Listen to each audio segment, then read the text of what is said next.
در قیامت نور مضبوط شو ویریږي چې سبا د الله مخه ملامت نه او به سبا ارمان نه کو چې راکاش دمو کړي او کاش دمو کړي دا چې ارمان وکاو لیکن هیڅ پیدا موږ له بده کې بیان نشي د نبی کریم علیه الصلاه والسلام احادیث شکل انسان مطالعه کې د دې وجنه ابن کثیر رحمه الله فرمایي چې د الله په انعاماتو کې لوی نعمت قران او سنت او په دې باندې پنځه او منګولې لګول هدایت او د دینه په بل طرف باندې روانېدل دا ګمړی دا نعمت ولې اره خبره موږ له تشریح کړې ده اول د نمونه بارے خبره کو دی نه ورسې به د وړو علامات نمونه چې رسول الله تشریح کړي دي او به د غټو علامات نمونه چې رسول الله تشریح کړي دي تر څو موږ ویریږو د الله نه او د قیامت د ورځې نه چې هغه سختي را مخې له دنیا کې د خپل خواهش برابر ژوند تیر نه کو بلکې الله او رسول د امر مطابق ژوند وکړو قرطبی لیکلی التذکرہ کې عمر بن عبد العزيز په میاش کې اهل علم راجمه کول نیکان علما به راجمه کړو بیا به قیامت تذکری کول وي تر دې پورې بچي او وخت په جمعات کې یا په حال کې جوړ شو چې قیامت تذکره به شروع شو اقا صفه انسانانو صفه لونو ولا ودای سره بچ کله انسان مخامخ شنه متصل بر قیامت تذکری وي د مرګ تذکری به رسول الله فرمایي اقا شه بار بار یادوي چې انسان د خون ماتي مرګ په خپل قیامت دی نمونه کې یو نوم چې څنګه الله قرآن کې ذکر کړی یوم القیامه قیامتون کې ورس الساعه ای انسانانو ډېر زر براشي په یو سات کې رسول الله فرمایي رخ پروش په درخت او دا غسړی سره مسله خلاص کړی نه چې څنګه الله په قیامت راولي یو سړی به ډوډۍ خوري نوړې به د خپل نږدې کړی نه چې څنګه الله په قیامت راولي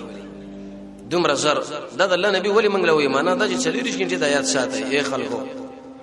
اسنه چې مرګ راشي د وړي قیامت به ارمان کو اوس موږ الله به منینا یوم الحسره الله د افسوسونه ورځ ده کافر انسان به هغه د ایمان پسې ارمان کوي او نیک انسان به عمل پسې یوم الدین ای خلکو دا د جزاء ورځ ده کله دې دنیا کې د قران او سنت برابر موږ ژوند کړی نو کې څه بدله الله راکې او چرته د خواهش برابر ژوند تیر کړی زمونږ الله به جهنم به راکې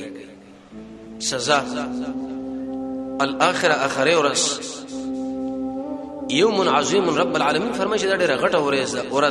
ورځ په دې مناسبت د 50000 کاله د دې اندازه را 50000 کاله به د قلص موږ نه خفوي خبره و موږ سره نه کوي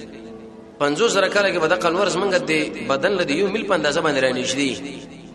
رسول الله فرمایي د باز انسان د خپل په خنګورو پوری او د باز زنګونانو پوری او د باز نامه پوری او اشاره الی حقوه د باز انسان بالکل د خلی پوری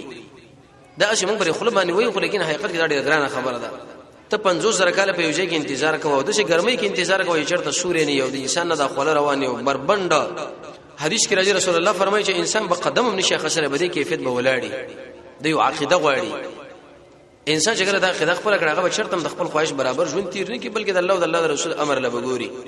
واده کې هم ګوري او غم کې هم ګوري او خوشحالي کې هم ګوري او جامو کې هم ګوري او تجارت کې یوم کبیر څنګه الله فرمایي لوی ورځ ده یوم مشهود الله دا گواهی ورځ ده حدیث کې راځي اسمه کوم گواہی کوي ترمذی کې روایت ده ملائک هم گواہی کوي د انسان اندام به انسان باندې گواہی کوي ان شاء الله ما باندې دل کړی دی او یا الله په ما باندې ول کړی دی یا الله زما په استمنه ورغلې دی یوم البعث الله دوباره ممر او درو رسول الله فرمای علیه السلام وی اول بس ما قبر نه خوره وتختی زجر او چشم د عرش او موسی ولاړی چې هغه به هوښ نه راغلی یا بس ما مخ کې راکوچ شوی یوم الفتح الله تعالی فیصله ورزدا دغه فیصله د چې خلکو جنتین او جنت لاړ شي جهنمین او جهنم لا کوم انسانان چې جنتین دي دینه خوشاله هم خپکیږم نو کوم چې جهنمین دي دغه نه خپایم خوشاله ګم نه ډېره سخت ورځ ده ګرانه نه به کې وچړته واسطه به کار کوي نه به کې مال او نه به کې شهرت او نه به کې قومیت او نه به کې بچي نه به کې مالداري یوم الفصل سورې نه به کې الله فرمایي د جدایي ورځ ده یو انسان بل نه جداش یوم الحساب الله دا د حساب ورځ رسول الله فرمایي بغیر ترجمان نه الله زموږ سره حسابي کوي بغیر ترجمان نه کانه بزج لکه چيلي بچي چې الله مخله ولاړي رپیږي به ټینګي ګوونه د قملایک به موږ د الله مخله ودري والله به ته پوښتنه کوي چې لما فعلت وكيف فعلت بندره کار دی ولې کړه ودرې څنګه کړه دی چې توحید درکې نه یو د رسول الله سنت درکې نه بس ناکام